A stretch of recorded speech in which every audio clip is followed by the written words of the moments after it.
जळगाव जिल्ह्याला मान्सूनपूर्व पावसासोबत आलेल्या भीषण चक्रीवादळाचा मोठा तडाखा बसलाय।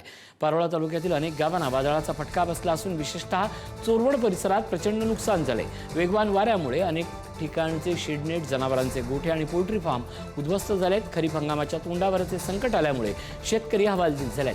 प्रशासनाने या बाधित क्षेत्राचे त्वरित पंचनामे करून तातडीने आर्थिक मदत द्यावी अशी मागणी नुकसानग्रस्त शेतकऱ्यांनी केली आहे। आमचा रात्री वादळामुळे आमचं पोल्ट्री फार्म 2 शेड होते, दोघं उद्ध्वस्त झाले।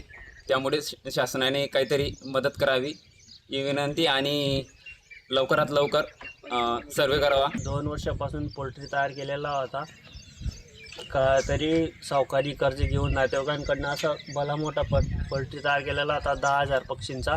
तरी माझा रात्री 7:30 वाजता वारावांदी गारपीटमुळे पूर्ण नुकसान झालं।